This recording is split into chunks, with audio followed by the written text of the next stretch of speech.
Hey everybody, welcome back to Dungeons and Newbies, where we cover Dungeons and Dragons, tabletop role-playing games, dungeon crawlers, and all things fantasy. I am your dungeon minion. You heard right, I said minion, because I'm certainly no master. And today we're going to be covering Dungeons and Dragons, the starter set, and this in particular is one of the starter sets for 4E, 4th edition Dungeons and Dragons. Last week, in our inaugural episode of the channel, I showed off and displayed the 5th edition starter set and everything that's contained within that box. Today we're going to be covering this 4th edition. 4th edition is the most controversial and polarizing of all the editions of Dungeons & Dragons.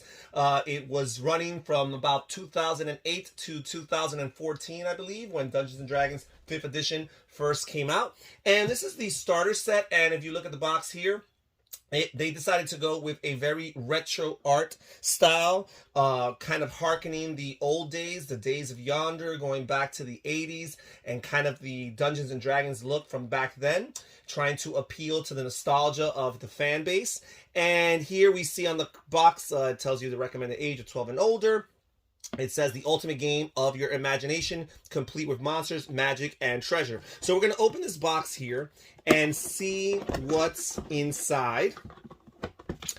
And I was able to get this for a good price. This is out of print, and I wouldn't recommend purchasing this, especially if it's used, as it obviously will be, if you cannot get it for a good price. So the first thing we have here is the player's book.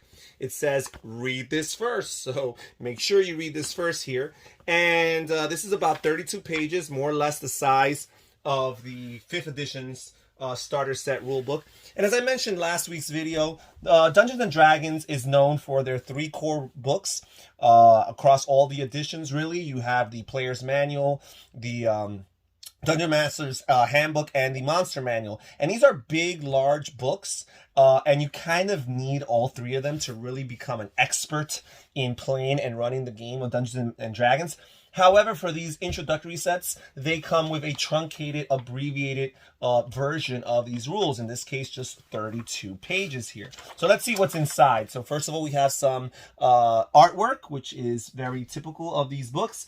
It gives you an introduction, how to use this book. Some nice artwork here. Talks about part 1, the Goblin attack. So I guess the player's book here already starts with some of the adventures that you will be encountering in this game. So let's see what else here we have.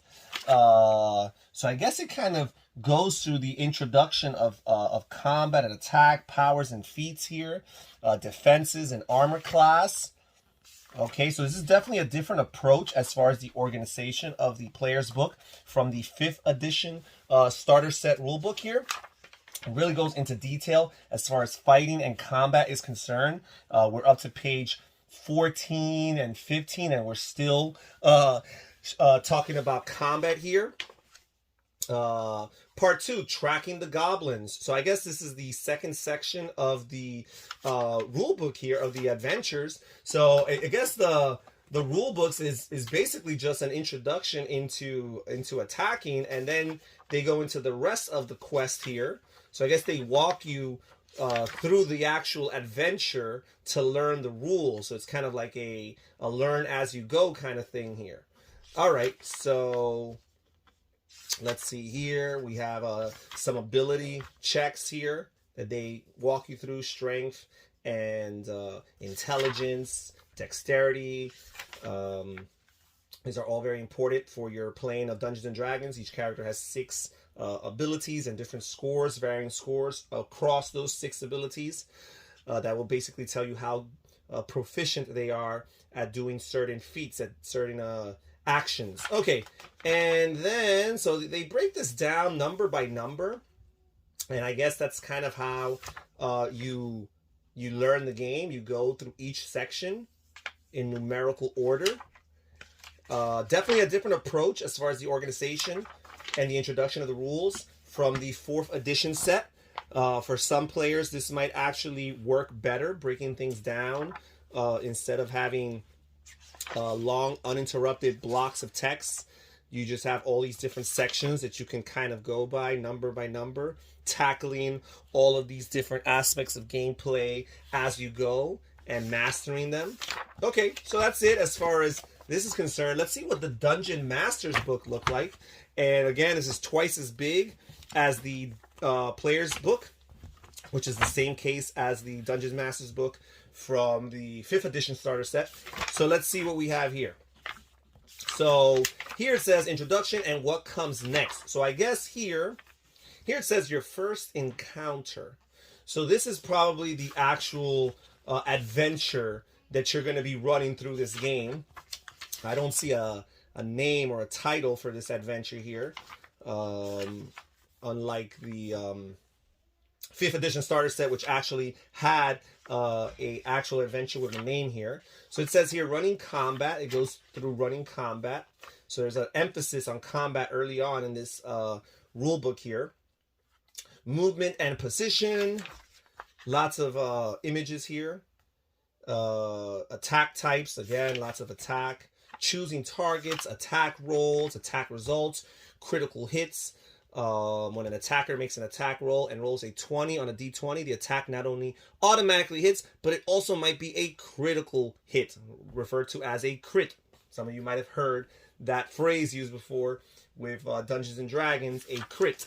So it talks about conditions, saving throws here, hit points, and healing. Okay, so here we have the Twisting Halls. The Twisting Halls is an adventure that picks up where the solo adventure in the Player's book and your first encounter leaves off. So I guess you kind of go through it piece by piece. You have a solo adventure of sorts that you're going through here in the Player's Handbook.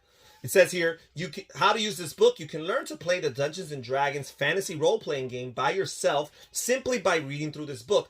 As you read, you'll experience your first adventure. You'll face vicious monsters, embark on a quest to retrieve a stolen treasure, and learn about the Dungeons & Dragons world, all while you're learning how to play the game. So that's definitely the approach they took to it.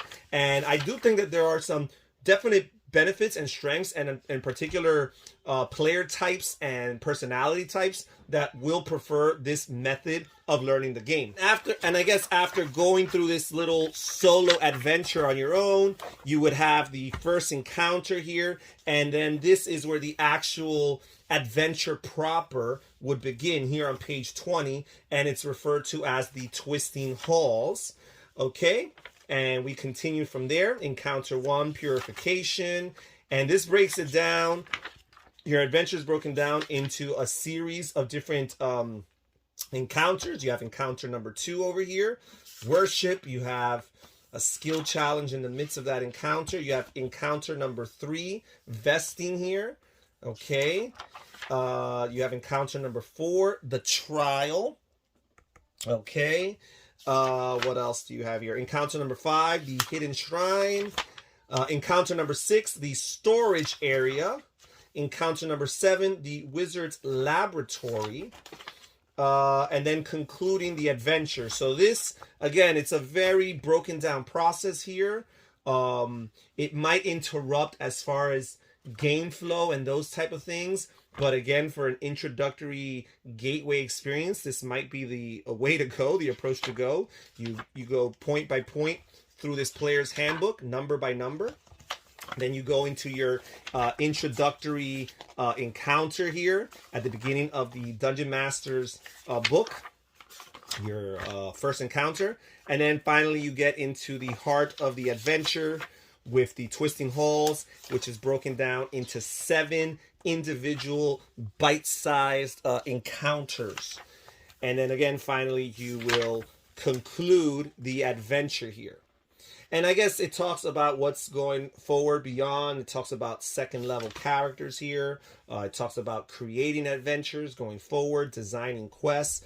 It distinguishes between quests, major quests and minor quests. What else here? It talks about building a dungeon. It gives you some diagrams here, some examples for what a dungeon can look like, right? The different rooms in a dungeon, the different items, objects that might be located within a dungeon. And it talks a little bit about drawing your dungeon, right? Creating your own dungeon map. And there's lots of resources out there as far as that, books and applications and stuff like that that can help with that. Programs, computer programs, software. It talks about designing encounters in your encounter level. It talks about experience points, how to spend your experience point budget. It talks about monster rolls over here. And here on the back, we finally have a section for monsters. So again, as I mentioned earlier, typically speaking, if you want to get more into advanced Dungeons and Dragons role-playing, you would probably need all three of the core rule books eventually at some point, which would be the Player's Handbook, the Dungeon Master Handbook, and the Monster Manual. And the Monster Manual is filled with a plethora of different monsters. But for the purposes of starting off, they give you at least a sample of some monsters that you can use for these adventures. So the monsters here are in alphabetical order. We have the Doppelganger, we have the dragon here, which actually comes in two types. We have the fledgling black dragon and the fledgling white dragon, not to be confused from one another. We have Drake here, we have the guard Drake, we have the pseudo dragon, we have the blood seeker Drake. We have goblins here. We have the goblin sniper, the goblin cutthroat. I love the artwork over here. We have the goblin hex hurler, the bugbear thug, and the hobgoblin battle guard. We have the human here. How appropriate that humans be acknowledged here in the section for monsters. It says here, humans are the most populous race in the world. They are keepers of great ambition and resilience, but they also are susceptible to corruption. We also have the cobbles here. We have the cobbled tunneler, the cobbled slinger, and the cobbled quickblade. We have the lizard folk over here, and we have the poison scale brawler and the poison scale snatcher. What else here? We have ooze. There's different types of ooze. We have the gelatinous cube, the ever so famous gelatinous cube. And we also have the green slime. And you can see that they're both actually depicted here in this image. Really cool. And then we have orcs. What kind of fantasy themed game would be complete without some orcs? We have the battle tested orc. We have the orc archer. And we have the orc savage. Here we have some rats. We have the dire rat and the scurrying rat swarm. We have some skeletons here, the regular skeleton and the decrepit skeleton. And then we have spiders, the death jump spider. I think is the only spider here included. We have sturge. We have the were rat. We have some wolves here. We have the gray wolf. And of course we have the dire wolf. We have some zombies here. We have the grasping zombie and the hulking zombie. And we have some list here after we're done with the monsters. I feel like there might be a few, maybe a little bit less monsters than were included in the 5th edition rule set. I'd have to do an exact count. But it's still a decent sample size and variety to get your feet wet and get started. We talk about rewards and experience points, treasure, awarding treasure, and what have you. And then here we have a little bit of a description of the location here. The Nenter Vale is a great place to start a Dungeons & Dragons campaign, and it goes into details as far as that region is concerned. And that's pretty much it. And then we end the book with a discussion here or explanation on the different conditions. And that's the Dungeon Master's book, 64 pages. Okay, so definitely a different approach from 5th edition. Here we have an advertisement, of course, for Dungeons & Dragons, the Essential lines, which, again, these are all out-of-print products for Dungeons & Dragons 4th edition. And then underneath here, we have some more stuff here. We have some cards that this game comes with here. And let's see what we have here. We have daily powers here. Daily powers that we have at will powers. Okay. And we have some magic items here. We have some encounter powers.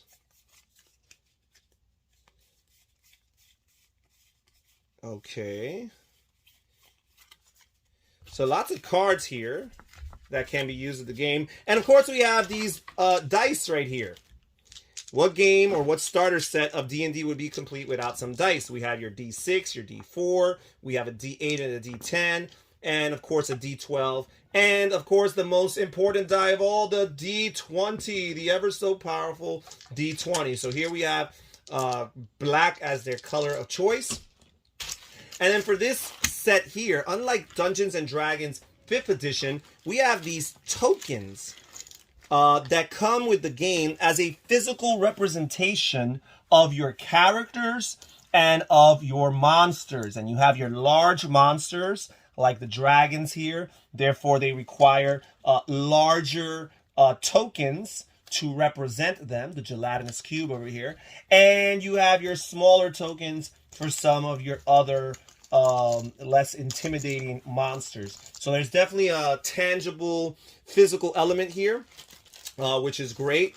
I personally am not much into the theater of the mind. I really respect and admire the people who are able to play completely with theater of the mind just on the basis of their imagination and things of that nature. But I personally greatly am benefited by the use of physical props and pieces to represent the game world and the players and characters involved. And then this game also comes with this map right here. And the map is used for the different encounters. And I guess you would fold it and unfold it accordingly, depending on which encounter you are playing through from the actual rule book here. And as you can see, it's really well made. I mean, the quality of the paper is average, nothing amazing, but at the same time, I wouldn't say it's overly flimsy either. And it's well preserved, again, for a product that's been around for over 10 years. I got this used, by the way.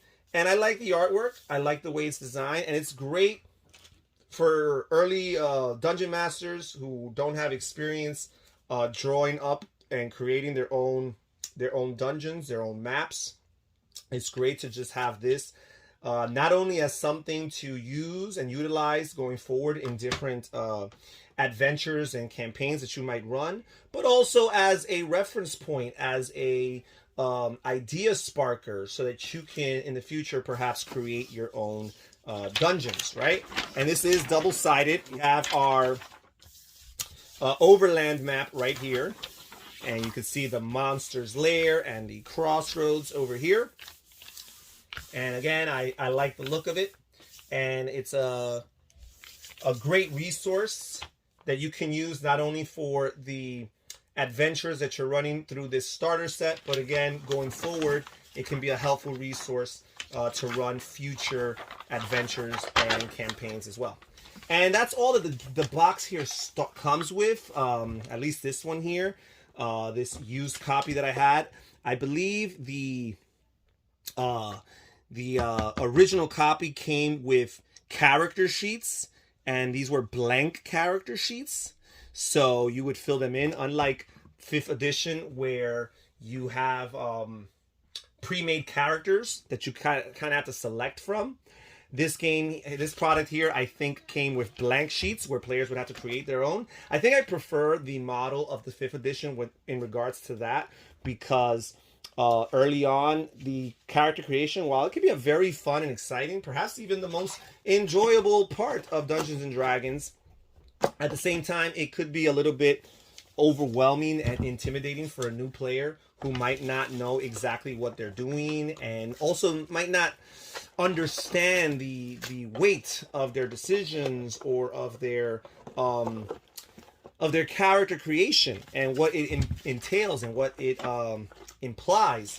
So I think just having that pre-made character is to your advantage. But again, you can just go and walk your new players through the process of creating their own characters. And again, that is a fun experience. And that's pretty much it as far as Dungeons and Dragons, the starter set, is concerned. That's it as far as our video. Thank you so much for joining us here at Dungeons and Newbies. I'm thinking maybe later on this week, I might unveil and have a review for the 4th edition for another box another starter set from the 4th edition line of games.